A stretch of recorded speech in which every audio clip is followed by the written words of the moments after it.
Hello, and welcome to today's Fringe cast from wherever in the world you may be joining us from. I'm getting used to that nice little introduction. Yeah, and won't be using it for much longer. Yeah, this is the penultimate Fringe cast of the season, because the Fringe is in 2 weeks.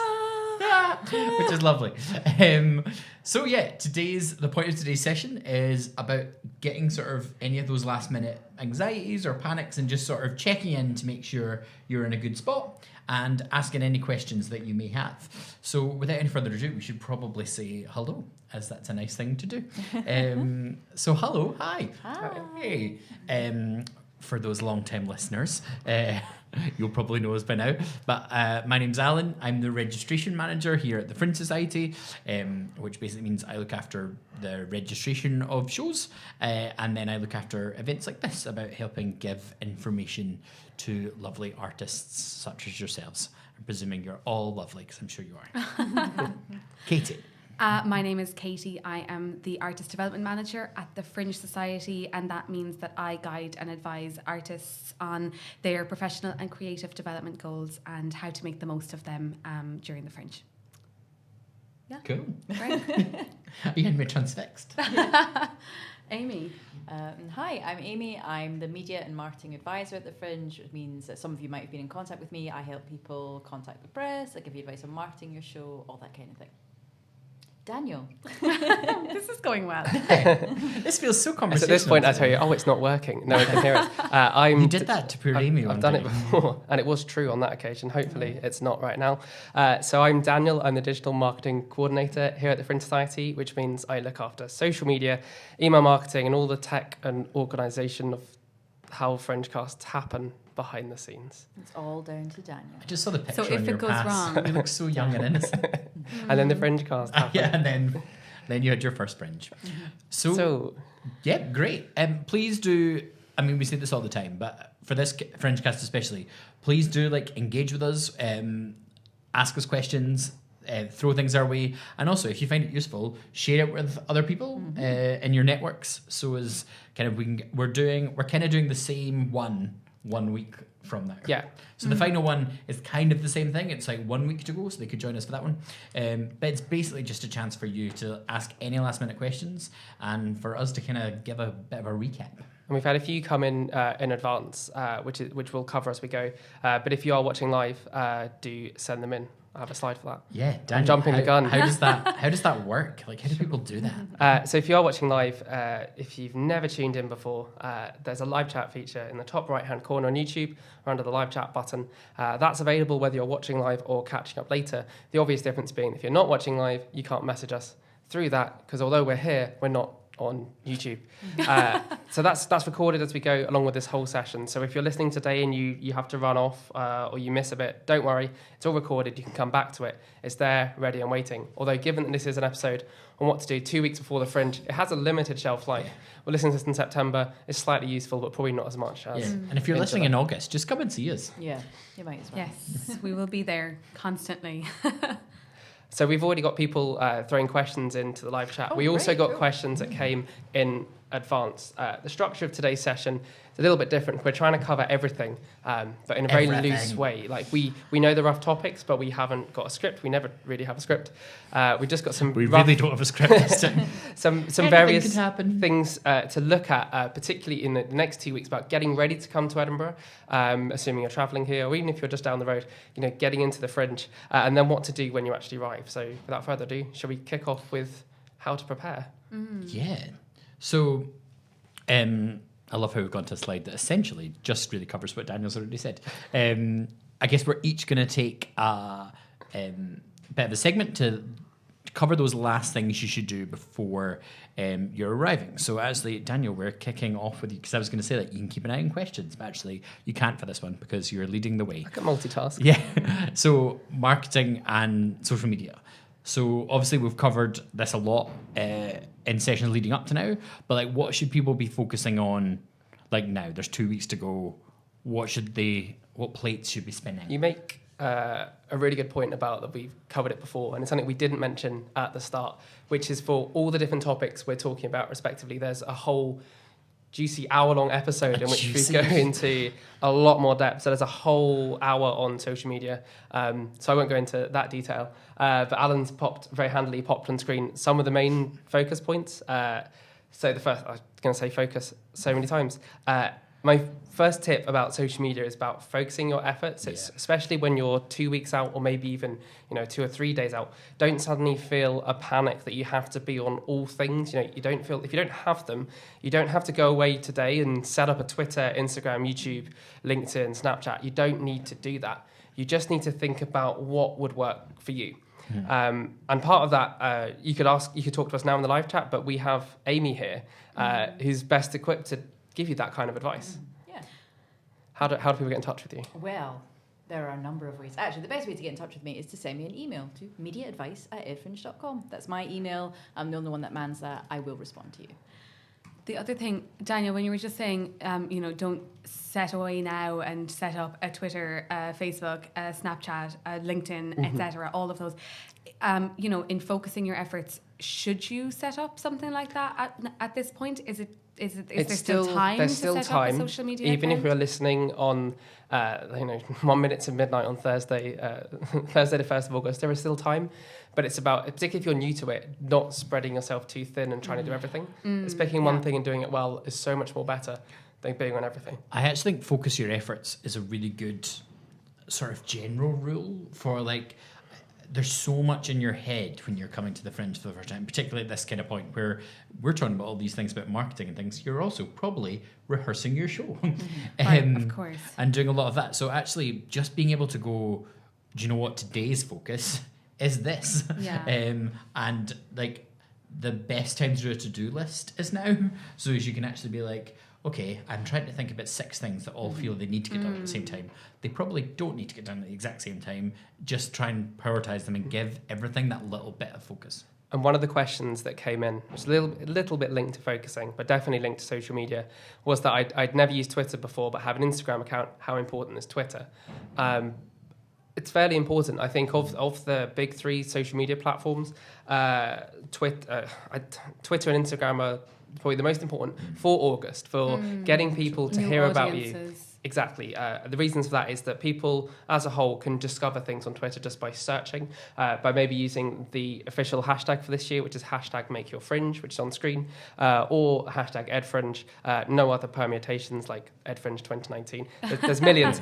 They're the main ones we focus on. And the benefits of both Twitter and Instagram is if you use those hashtags, people coming to the Fringe and producers and reviewers, etc., can find you. Whereas if you look at Facebook, it's harder to find you.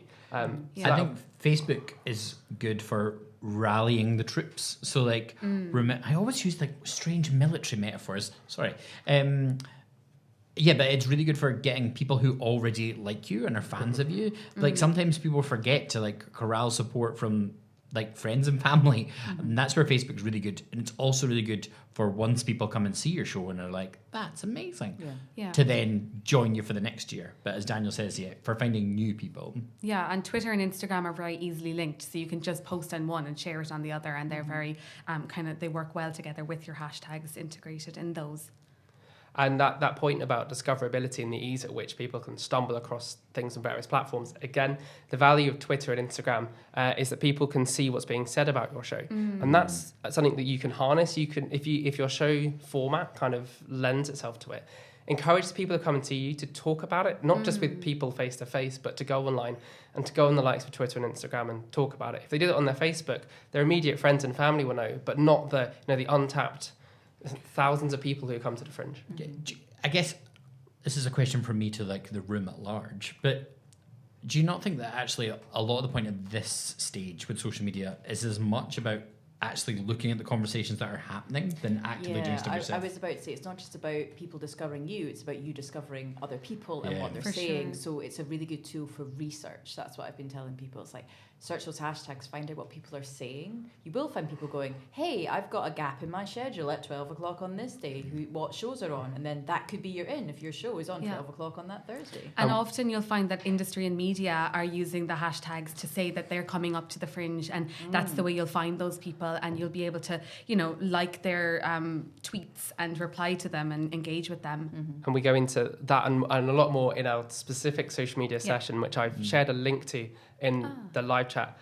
We've kind of said we're only allowed about 5 minutes in each of our respective topics, so I'm going to wrap up. We had a question as well. I'm going to wrap up marketing social media with this last one, which you may or may not have heard of, which is for 2019, all new for this year. It's something called the Inspiration Machine.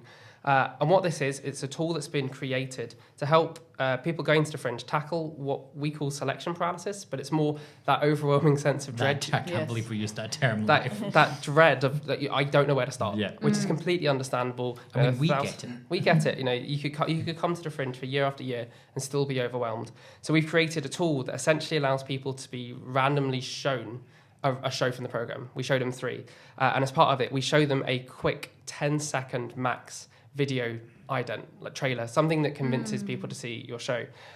This has been up for a few weeks, and we've had hundreds and hundreds of shows already go online and post their quick 10-second video. But if you haven't already, I'm about to pop the link through about how to do that. So it's not too late. It's not too late, but the sooner you do it, the sooner we get it live. Because when you do your video, we subtitle it, we frame it and everything, and we give it to you as a download that you can then use on social media yourself. Cool. That's really cool. I will say, Daniel sent me the link to the digital version of the Inspiration Machine, because his department has been a lot more involved in it than ours directly, and I was like, I'll just have a quick look, and I genuinely spent about 15 minutes having a play. It's it's quite addictive.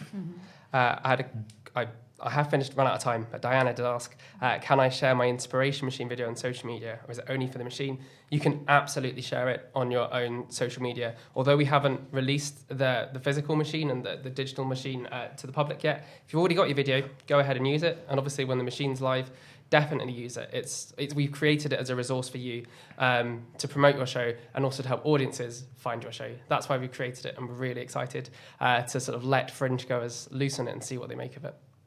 Amazing. I'm really excited to try it. I haven't even seen the digital version yet, so, it's exciting. Get it out, get it ready. So, moving on from marketing, time marches on. Amy, we're coming to you. Oh, it's me. Hello. Contact the media. I'm going to bring up all of your bullet points. These are things I've covered in previous Fringe cast, but the number one question I'm getting right now from participants is it too late to contact the media? And my answer is no, it's not too late. You've still got lots of time to contact the media. So if you haven't done it, please feel like you can still contact people. We can send you the media contacts list if you haven't got it already. So double check that, and if you haven't got it, email mediaadvice@edfringe.com. I can check out what's going on and send you that list, and you can start contacting journalists. Just to highlight what I've said there, when you're contacting journalists, number one thing is tell them your story. You're not selling them anything, you're telling them a story. And I think some people get lost in that. They go, oh yes, this is bound to be the hit of the Fringe. That's not what a journalist wants to hear. The journalist wants to know your story, who you are, what you're doing, what makes your show special. You talk about something, Amy, which I'd never heard of anyone sort of saying in such a direct way before, kind of about the reciprocal relationship. Yeah, there. Basically the way I break it down is you want a review and a journalist wants content for their publication. That's where your relationship is reciprocal. You have equal power in this completely. Yeah, so it's not like that. I think that sometimes the feeling is like to avoid that kind of coming across maybe as like a bit entitled to a review, or just like, oh, the journalist is there to help me. Yes, yeah. The journalist is there to write stories and write reviews, and you are there to perform, and where you meet is where the reviews are. So there you go. One of the questions we got in advance, quite a simple one. Don't know how easy it is to sum up in a quick answer, but basically how do they go about submitting press releases? Maybe we assume they've got the media contacts, which is a whole other that's a whole other if they know who they're sending it to, how do they go about doing it? Use the email addresses on the media contacts list and send your press release copied into the body of the email. Don't send it as an attachment. So just contact the journalist direct. That's the best thing to do. Because the Fringe is impartial, we can't send out your press release on your behalf, you have to contact the journalists. And that's why we're encouraging people to send a very personalised email to the journalist that you think, or the publication you think best suits your show. And the way you find out that is you research publications that are reviewing at the Fringe and see what they've written about in previous years, what their kind of target audience is, where does your show fit within that. And if you see your show on their website, absolutely get in touch with their website or their magazine or newspaper. Get in touch with them. Make yourself known, because there are so many other shows. You can't depend on the journalist just finding you. If you think you're a really good fit, just get in touch with them. Can I add a hot take Yes, of like, please.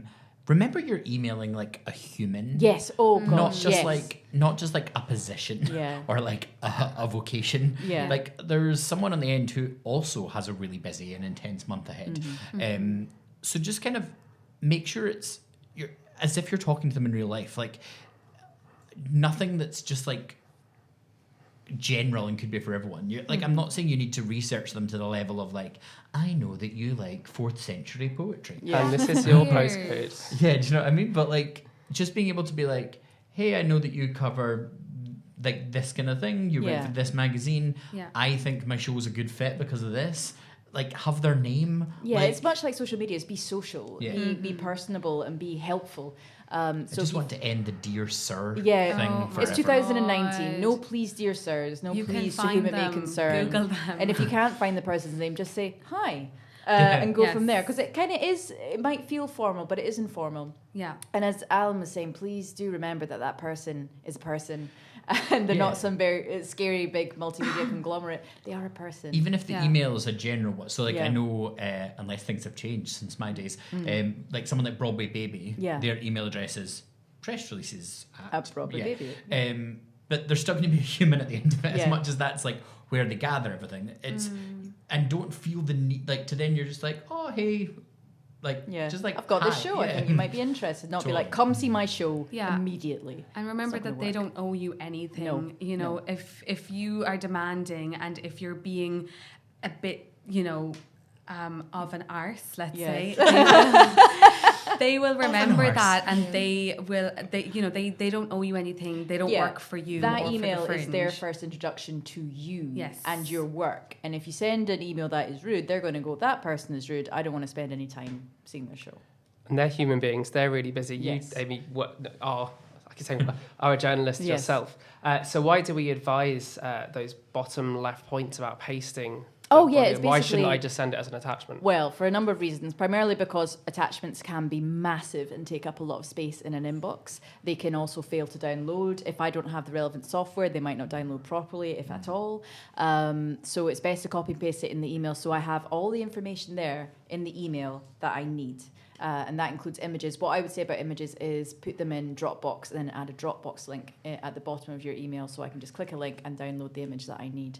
Also, attachments can get lost. I can misplace them. I might not know where it's gone in my computer whatsoever. And especially with attachments, if you must send one, but please don't, not a PDF. I get lots of people sending me press releases in a PDF, and they're very, very hard to work with from a journalistic point of view, because PDFs are designed to be read. They're not designed to be interacted with in any kind of Yeah, way. 'cause I was So gonna say- copying and pasting, if you put an image in your PDF, I can't take that image out of the PDF. It's very difficult to use them. I was going to say the copy and paste thing, because Yeah. actually there's quite a lot of times you might, or if you're being used in a feature or whatever, Yeah. there might be like, you're making the journalist's life really easy if you're like, oh, you've given me something I can take and use. Yeah.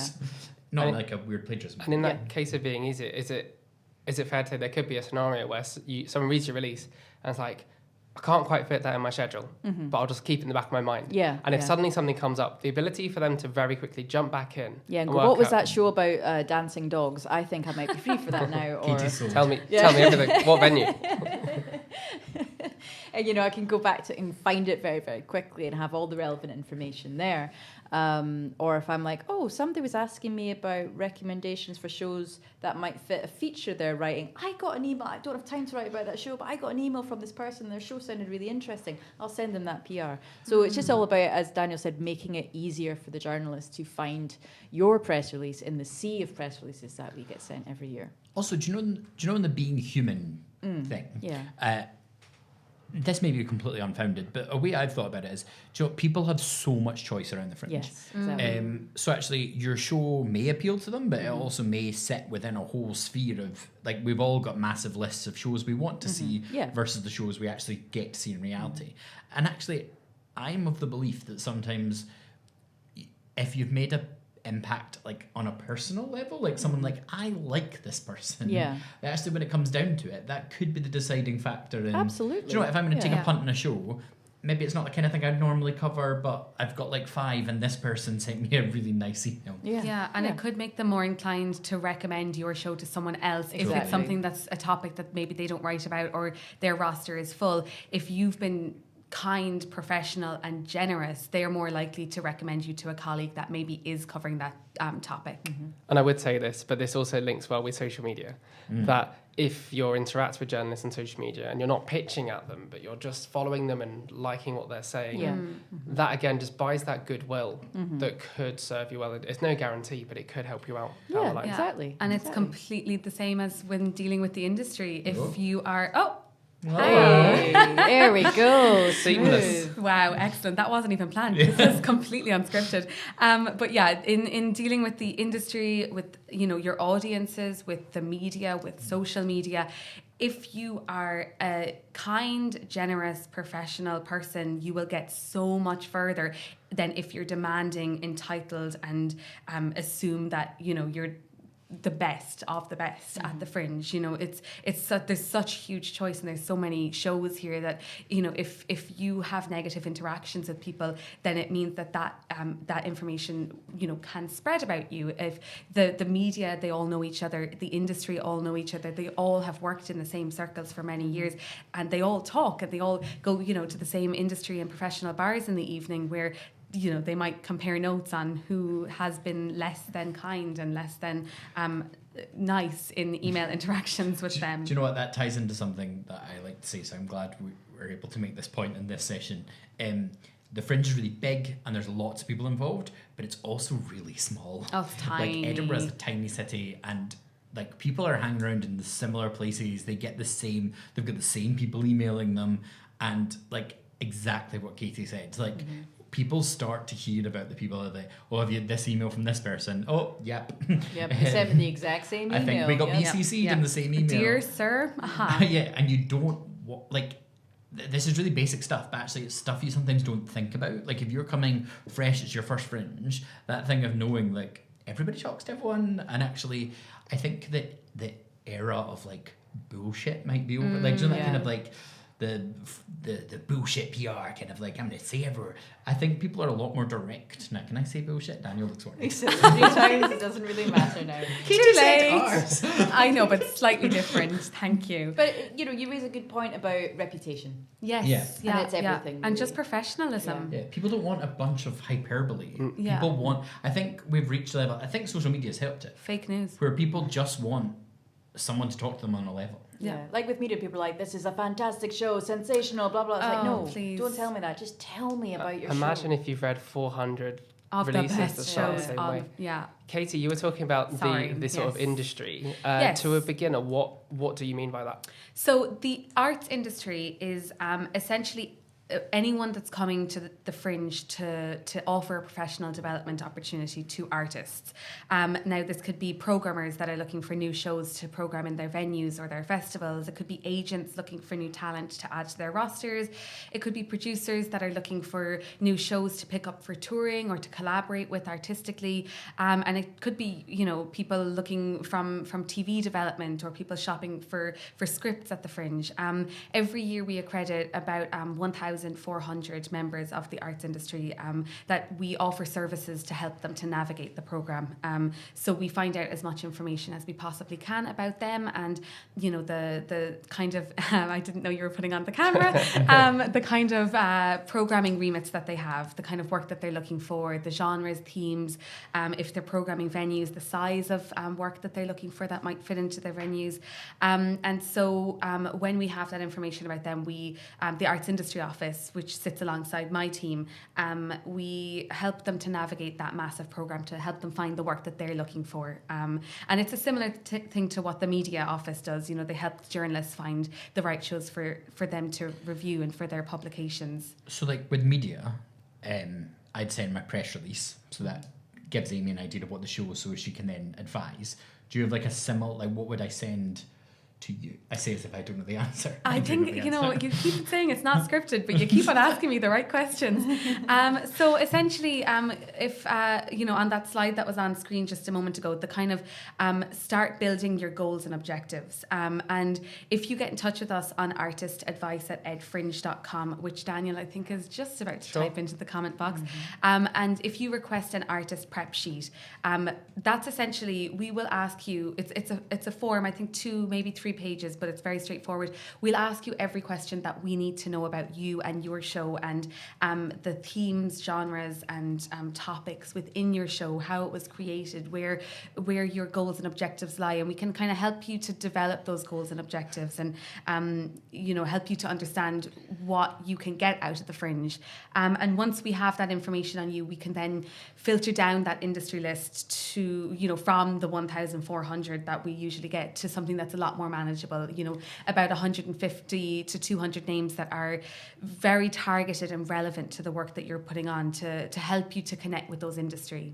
We got multiple questions in advance that were in the similar vein of things I may, like, tell me the things I may have missed. And I think we feel this is one of the areas that people don't tend to think about until August hits. And given this section is about what to do before you get here, this is one that it's worth spending just a little bit of time researching. And I think you're totally right on that, Daniel, because a lot of people focus on, you know, getting your show here, preparing your show, rehearsing it, marketing your show, getting your social media and your marketing and everything together.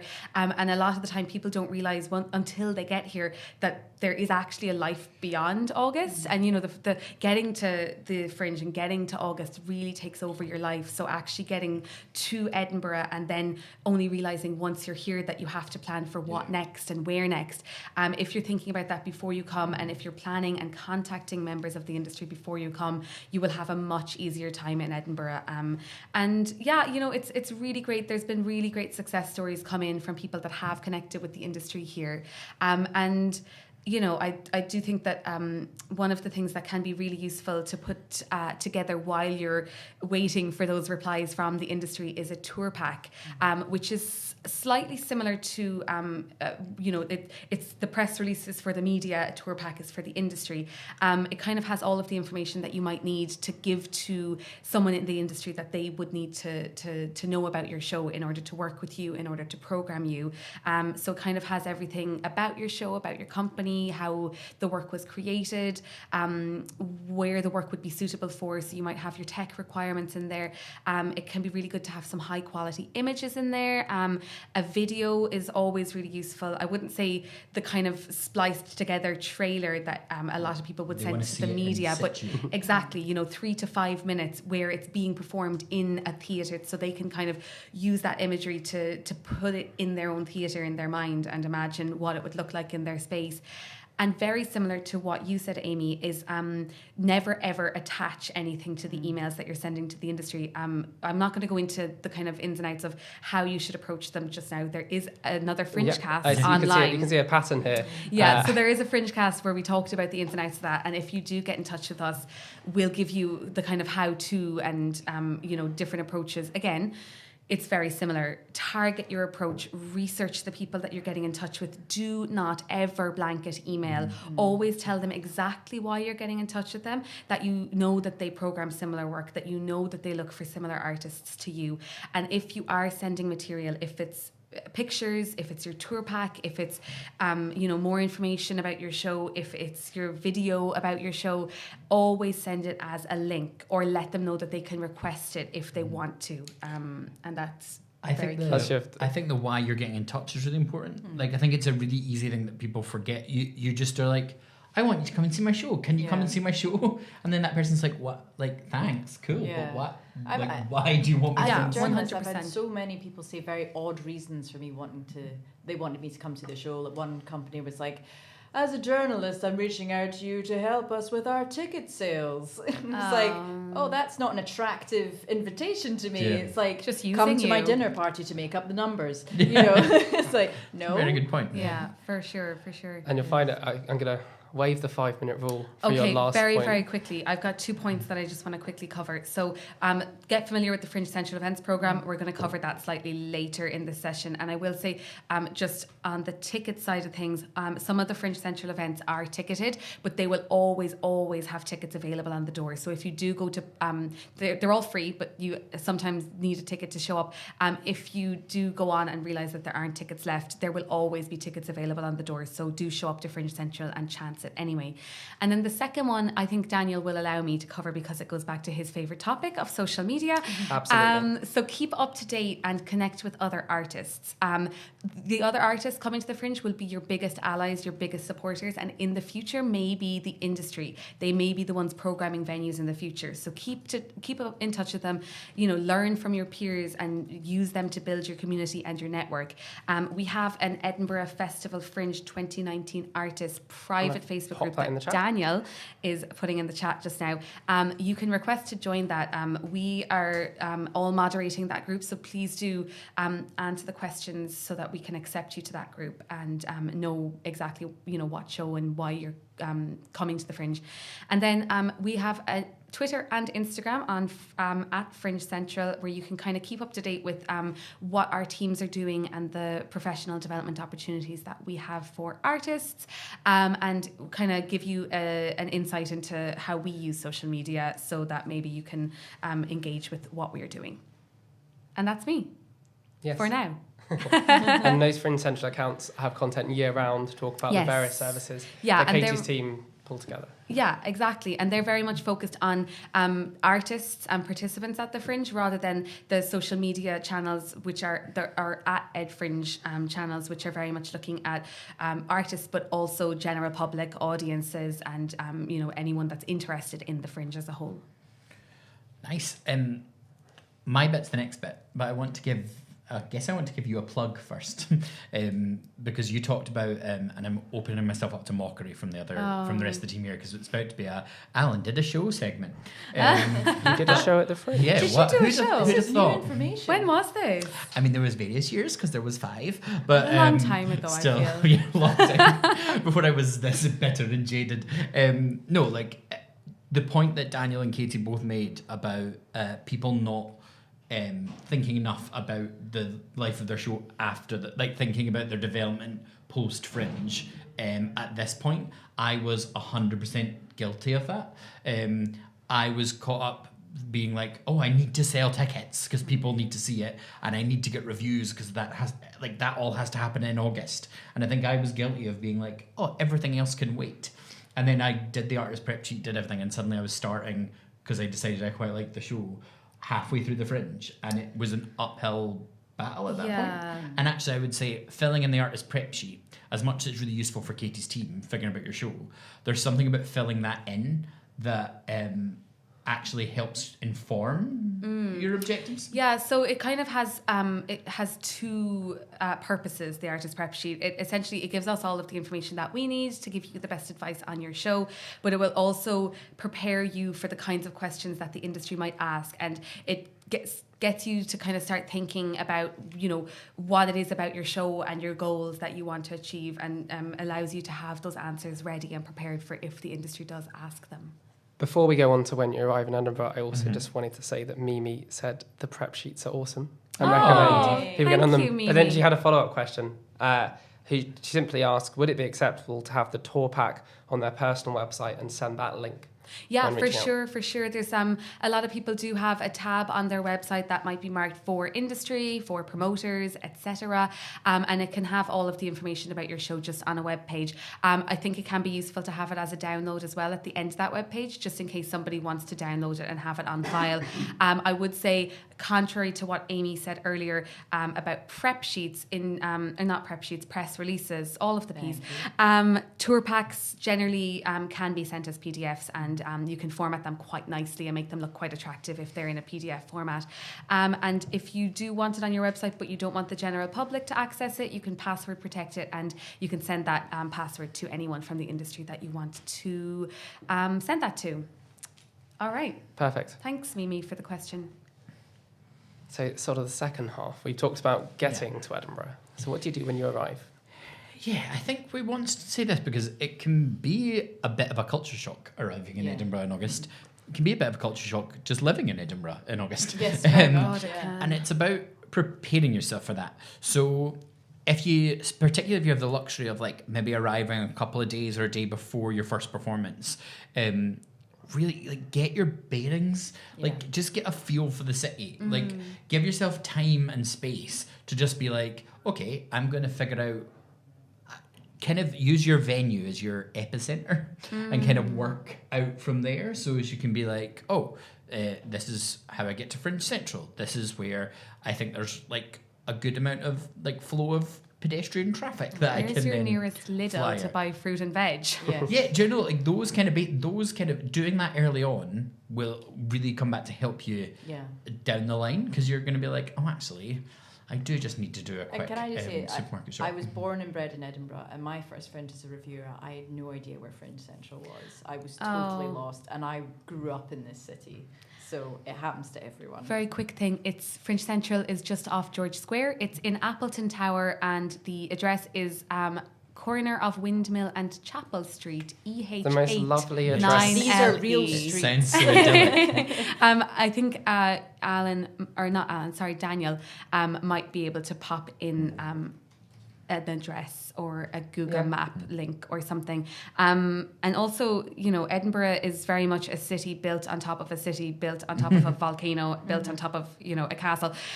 There are streets that go above streets and bridges that aren't over bridges but are over streets, and it can be very confusing to get around. And it's not a grid system at all. No. Every year there's like someone being like, Google Maps says I'm where I'm meant to be, and we're like, you're actually standing on top of where you're meant to be because you're on a bridge. Like checking in with your venue, I also think is really important. Hopefully you'll have done that a lot by now, but your venue is someone who can really champion you in a way that, as the Fringe Society, we're impartial, we represent everyone. We can't always shout as much as we would wish we could sometimes about someone. So your venue can be a real champion for you, but also it's kind of like your home away from home, and you want to make their life as easy as possible. So it's just things like if they've emailed you needing a bit of information, just make sure you reply, or see if they arrange like a lot of them do like a social kind of party type thing, gathering, which see if you're a bit stressed may feel a little frivolous and maybe like, I do not have time to go to a party, but actually it's an amazing way to meet people. It's an amazing way to find out about other people's work that's happening in your venue. And as much as you can absolutely cross-promote with people from a different venue, as long as you've sort of established those relationships, it's so much easier to share like a space with someone who is having a really similar experience to you. And there was one year I didn't review, and I worked in the press office of a venue, and it's a really good idea to go in there and find out if there's a space where you can store your flyers and your posters, but also just to go in and see people and chat and just get to know the people who work there, and like bring in chocolates or fruit and stuff. Just be helpful, be kind, be personable. It'll go a long way. Yeah, and remember that they care about you and your show, but you're also one of a whole number. Yeah. So it's about that being like, don't expect, like, remember that they're dealing with a lot of different shows. Yeah. So it's like, if you need something done, just go in with the attitude of like, oh, who do I see about this, or what's the kind of time scale, rather than I need this done now. Or how can I help you do this? Yeah. Blah, blah, blah. Yeah, totally. I think the theme of most of the Fringe casts we've done, and very, very heavily the theme in this one, is just be kind and understand everyone else is working really hard every single time. And then my last point was pace yourself. When you arrive, it can be very, very exciting because there's lots of parties and lots of events and lots of shows, and kind of the whole world can be your oyster. But especially if you're here for the full month. I mean, if you're just here for a couple of days at the start, then absolutely hit it at full pace if you want. But like being able to pace yourself to be like, okay, I have a month. there's a lot going on. What do I have to do when? And like almost everything we've covered today, there is a full Fringecast episode on wellbeing and mental health at the Fringe. Yes, that I and can there's share. a full section in the Fringe Central events programme on health and well-being and taking care of yourself and checking in with yourself, and just, taking time for you. And please do get to those events. Fringe We Central. did it again. Another seamless A seamless transition. We genuinely didn't practice this. No, I think it's just because we've done so many of them, we know what comes next Yeah. and what is important to mention at what particular time. Fringe Central, I think Alan just said your venue is your home away from home during the Fringe, but absolutely Fringe Central is also your second home away from home during the Fringe. If you happen to have a venue that has a lot of green room space and areas for you to hang out with fellow artists and to meet people, absolutely use them and get to know the facilities that your venue has on offer. We also have a huge amount of facilities at Fringe Central that can help you to just escape the kind of fray of the Fringe, and just understanding that you can come there and use it as a communal space. One of the most common questions we got in advance, and indeed Tess has asked it in the live chat as well, in terms of arriving in Edinburgh and getting in, coming to Fringe Central, the question, where can I get my lanyards? Yeah, Fringe Central. If you come to Fringe Central and talk to the team at the reception desk, they will organise printing out of your lanyards for you and your team. I think you can get in touch in advance and give them a list. If you've got like a really big team, like there's going to be like 25 of you turning up all at once. The way to do that, so we will be in contact by email about the process of doing that and how to come in, because Fringe Central doesn't open until the 29th at 10 a.m. But from then you can, but we'll have July. Not 20th of August. Come and say hello. We'll have more information about that in our email updates. Great. So if you are the primary, secondary, or the media contact of your show, you'll get our email updates. But if you're not, or there are members of your performing company that aren't that, we still want to keep them in the loop with the various things that are happening at Fringe Central and the support we can offer. So I'm going to share a link in the live chat about the ways which people can sign up for those updates. Great. This list is just for the Fringe. We don't hold on to your data on and spam you. This is simply to point you in the direction of events or activities that will suit you. And if you see the form, it has a range of interests, and it talks about your show, the category of show it is, and the things you want to learn more about at Fringe Central, and we'll send you tailored updates that cover those topics. I know Katie's really passionate about this, but just to sort of reiterate it, if you're a participant in the Fringe, if you're in any way involved in bringing your show to the Fringe and having that experience,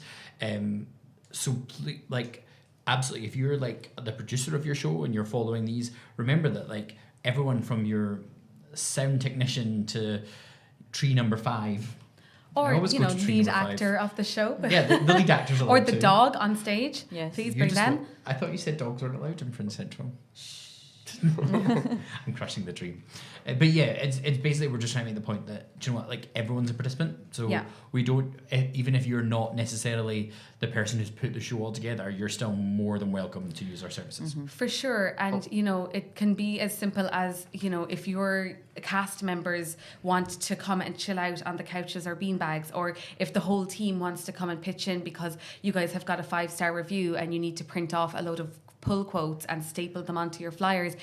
We have printing facilities, we have Wi-Fi, we have photocopying, there's computer terminals, there's a load of staplers.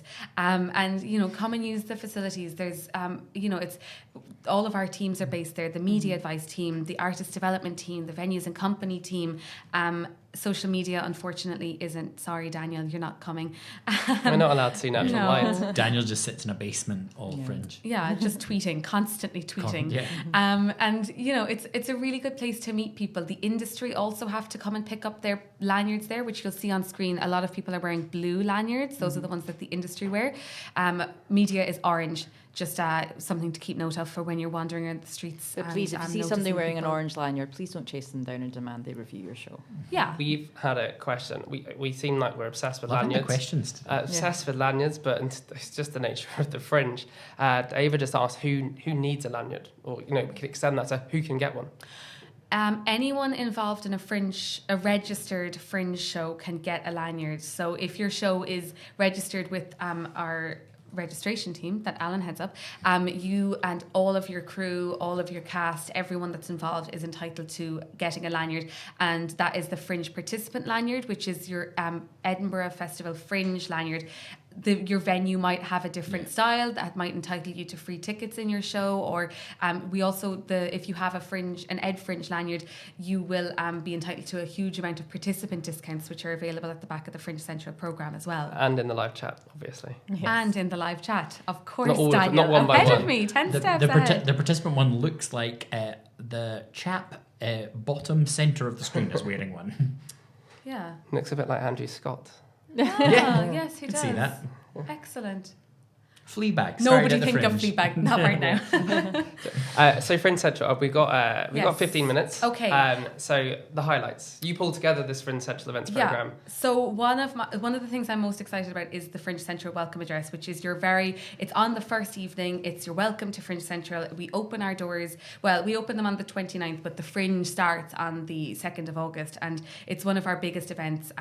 Last year, you'll see on screen, was Deborah Francis White gave an excellent keynote speech on what the Fringe means to her, and what the kind of platform for creative expression that it means to the world of the arts world. The previous year, Panty Bliss, Queen of Ireland, thank you, gave she was wonderful. Gave the welcome address, and this year we're really, really close to announcing who it's going to be, and I am so excited to start to shout about who is going to be giving it this year. So essentially, it's at 6 p.m. It's very much a networking event. There'll be some refreshments there. It's a completely free event, and it's first come, first served. It's a really good place to get to meet fellow artists, to get to meet the Fringe Society team, to hear a really exciting speech about the Fringe, and just to kind of get really roused up about the whole thing. There'll definitely be industry and media in attendance, so it might be a good place for you to start practicing, your decorum and your demeanour around these people. I think it's going to be a really fun event. We've moved it from it used to be at 1 p.m, but we've moved it to 6 p.m. to kind of make it more of a party vibe, and it's going to be in the big open concourse area of Fringe Central rather than the lecture theatre. So I'm excited. Yeah, I totally agree with what you say as well. I always underestimate how rousing they are. Like, they totally get you. I get goosebumps every single year. Because they're always about the impact of the Fringe and stuff, but everyone's got, you realise how far reaching the Fringe is and the effect it has on different people. It genuinely, I'm not lying when I say Panic Bless made me cry. So if that wasn't enough for one weekend, the next day. The very next day. Wear comfortable shoes. Amy. Drink lots of media. water. Yes, the Meet the Media event is something that we do every year. It's always the first Saturday of the month, and this year it's on the 3rd of August. So that's very exciting. And basically, what to think of it is, it's like speed dating with a journalist, except they're not going to hopefully date you. They're going to go see your show. So expect quite long queues on the day. It starts at 1 p.m. and it ends at 6 p.m. There'll be representatives from a lot of not just Fringe publications, but national publications there who are waiting to hear your pitch about your show. So yeah, it's quite a long day, but it's a very fun day. What are our top tips for people who've never been or done it before and want to do Meet the Media better? Plan. Absolutely. For sure. You'll know in advance what publications are going to be there. We'll send everyone an email. The media contact for the show will get an email with the kind of list of publications that will be there. And it'll be publications, not individual journalists. Yeah. So you know.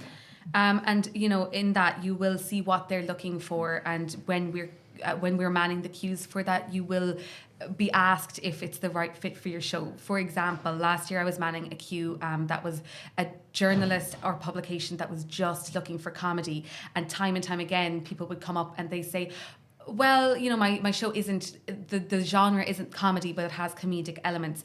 That journalist or that publication is not looking for theatre with comedic elements. They're there for just stand-up or just sketch comedy or just improv. They're looking for something with the primary genre of comedy. If you have to spin it, then get out of that queue. Yeah, you exactly. have to spin your explanation for being in that queue. Well, what I'd advise is don't try and see everyone who's there. God, Maybe pick 3 journalists that you want to speak to. That's more than enough. And if you're in a big group, take turns queuing. Take over from each other. A question from a long-time fan in Mimi. He's asking, She refers to the media brunches, which I think we're talking this. The arts industry Yeah, brunches. media brunches in particular. Because the rest of the question is, should we come prepared with anything special or just network and share our story? So succinctly, for Meet the Media. Absolutely, bring your flyer, maybe some cool bits of costume, so you can or come in costume. If you've got an amazing costume, you have puppetry, bring it with you. Printed copy of your press release. Yes, But for sure. arts industry brunches. Arts industry brunches, they aren't really, we haven't spoken about them much on these before. They are on the 11th and the 18th of Edinburgh, of August. So they're the second and third Sunday of the Fringe, and very much are an opportunity for you to attend kind of a keynote or panel event with members of the industry, and then afterwards discuss that with them and network with them. I would very much say bring your flyer for your show, and if you have one, bring a business card or something with your contact details on it, so that people can contact you if they want to learn more. Time is tight, so Yep. I need a one-word answer to this question. Can I come in my brain costume? Yes. Good. So about 8 minutes to go. So they're just two of the events in the Fringe Central Events Programme. Very quickly. Yeah, very quickly. We have a huge amount of events in here. There's ones on building blocks, which is very much looking at building and training for your future career. There's breaking down barriers, which is looking at inclusivity and access and increasing diversity across the Fringe. There is making the most of your Fringe, which is very similar to a lot of the things that we're doing here in kind of helping you to navigate the best opportunities for your development at the Fringe. There is the health and wellbeing section, which, as I said, is probably the most important section this year, and really, really key to ensuring that you're taking care of yourself during the Fringe. There's a section called Talking Out Your Art, which is very discussion-based and inspiration-based.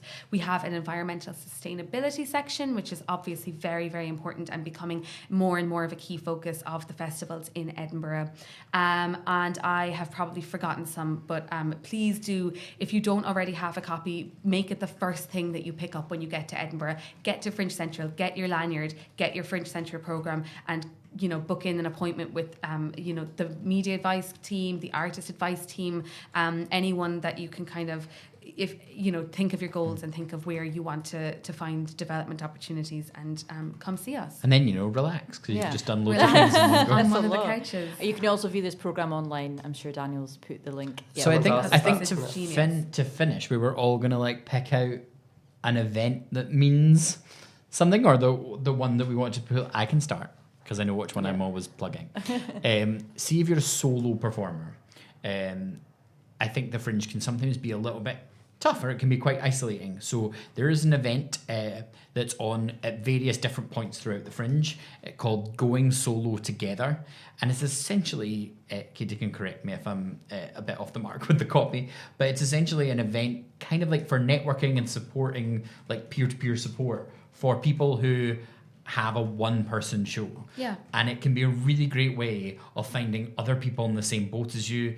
For example, if you're a solo show, you maybe don't have the luxury of being able to fly an hour before your show because you need to go and prepare and warm up, or arrange things for your show, or even just get in the right headspace to perform. So actually having peers that are also in the same boat who can be oh, do you know what, Katie, I'm going to flyer your show before you go on, and Thank you, then Alan. and then you're going to help me out reciprocally. We'll see.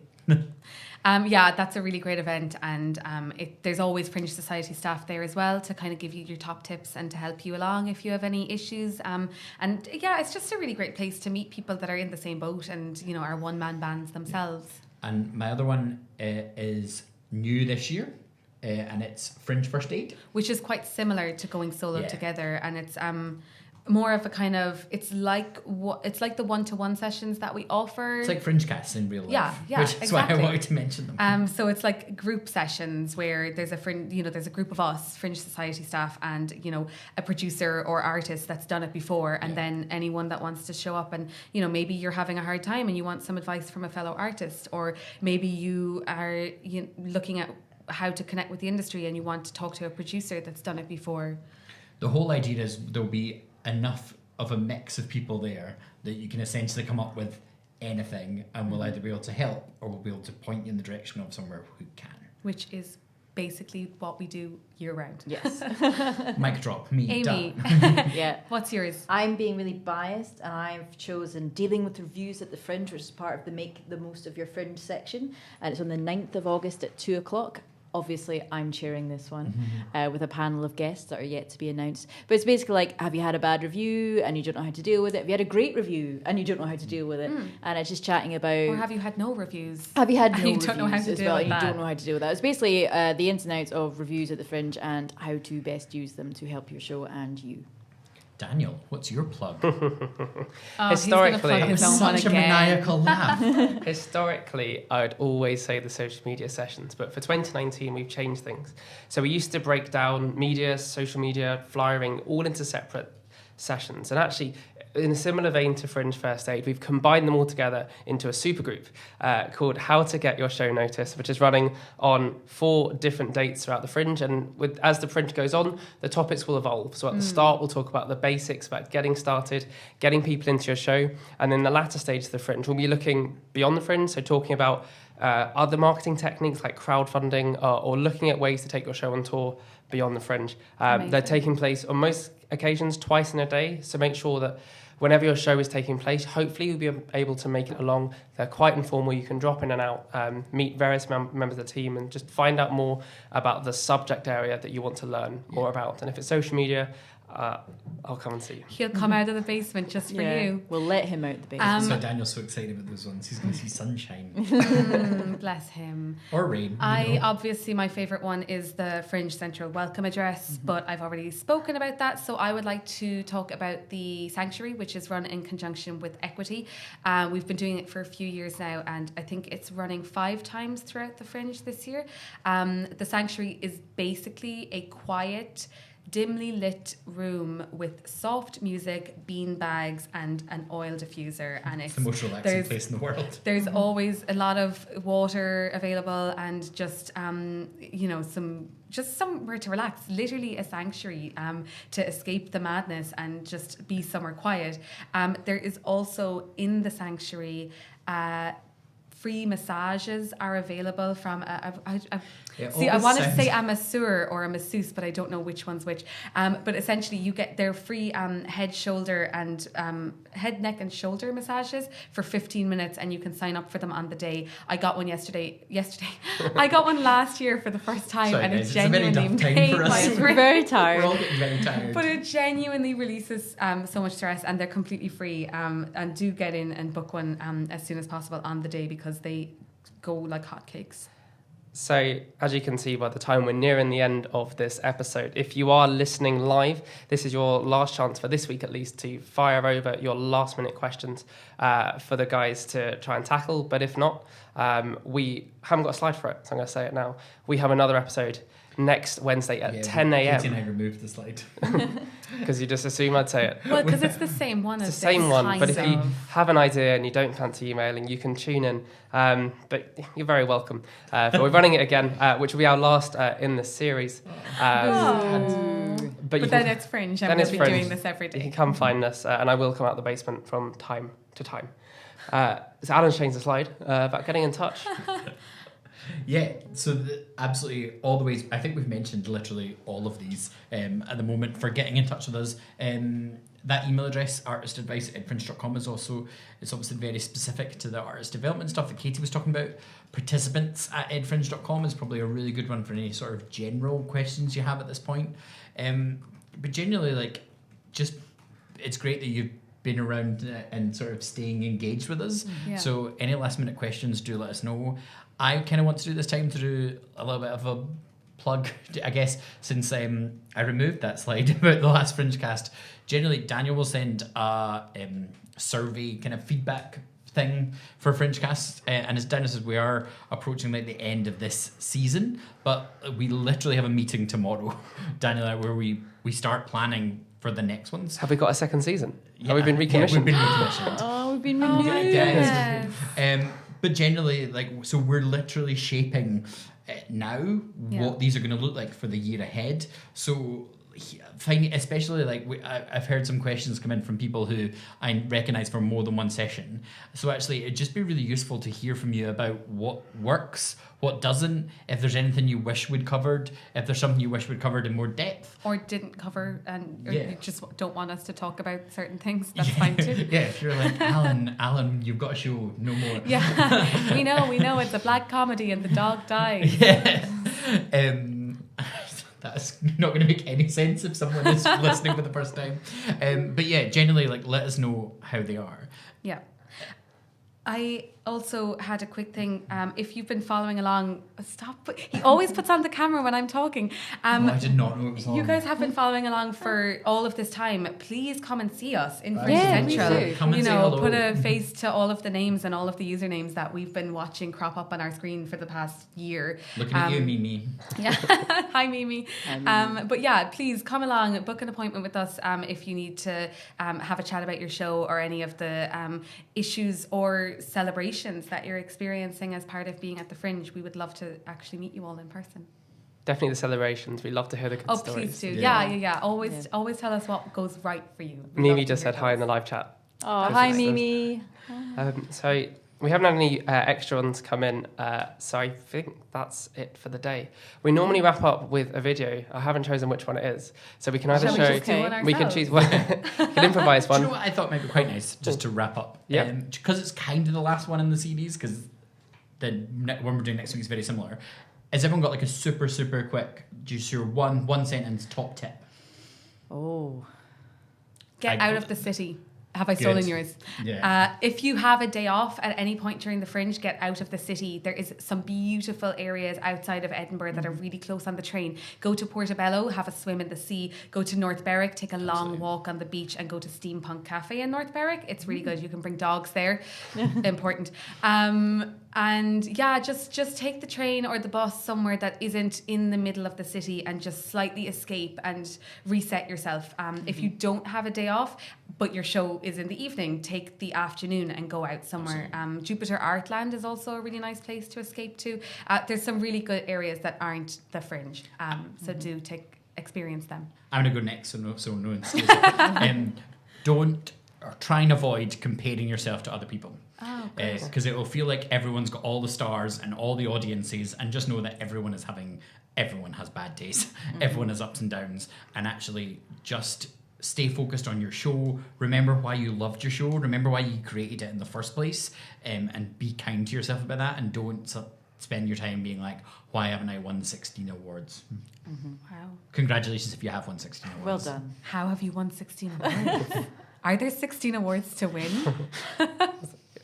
Yeah, I think mine is quite similar to Alan's, and it's just don't lose sight of your goal. Don't lose sight of why you're at the Fringe and what it is you want to achieve. Just because somebody else is on a different path doesn't mean you have to change direction or you have to change what you're doing. Just stay true to yourself. Daniel, is yours use the inspiration machine? Hashtag make your Fringe. It's not even about social media. Yay! Get out, you're fired. But it's very similar to your 2 points there. And it applies to saying it to members of the Fringe Society team, particularly those that join us for a fixed period over the summer, which is people don't know what you haven't done, in the sense that don't be too hard on yourself. You can't do everything. If you can only do half an hour flying instead of 1 hour, the only person that notices is you, so don't beat yourself up over it. Just do what you can, because you can't do everything, because it is the biggest celebration of culture on the planet. You can't do all the things, and that's okay. Yeah. So I think one thing that sums up everything we've just said, and we talked about it a lot, Amy and I talked about it earlier on today, is I think that success at the Fringe is about doing a little bit of everything what you can. Yeah. So you're not going to be great and so on top of everything, but see if you're doing just a little bit of everything that we've talked about today, chances are you're in a good place. I think the other thing that it really rings true to is the fact that we've spoken about kindness so much during this Fringe cast, and so many of them, but actually being kind to yourself is one of the most integral parts of that, and just, taking it easy and understanding that it's a marathon, it's not a sprint. Yeah, when we say be kind, include yourself in yes, that. Yes. Absolutely. And I guess a little bit sentimental. I was like, oh, this is nice. So I guess that's it for today. So just a big, massive thank you for joining us. I hope you found this useful. Stay tuned for all that Fringe What's casts can be in the Season future. 2. And please do, like, I hope to see all of you in Fringe Central. Yeah. Maybe not all at once. Get Or, together and spread all it. at once, but at the Fringe Central welcome address. Yeah. That's the time. Yeah. We only have 2 videos available, but we have either the trailer of shows that are coming to see us Fringe or a story of the Fringe. What we're going to go for. We always end with a video. I think It's the tradition. trailer The is trailer's Yeah, nice, trailer. it's exciting. Yeah. It's The kinda- trailer. Yeah. So it's just a flavour of the fellow artists that are performing at this year's Fringe, and you may be part of this if you've submitted a clip. It may be just for a second, but we've included every single person that sent in footage. We've made this try to capture everything that happens at the Fringe, which is no mean feat. So with that, I guess we'll Amazing. trigger that and say goodbye. So, Well, goodbye for Bye. now. See you in August. See you in 2 weeks. ooh, 2 weeks. Whoa. Let's roll the video. Yeah.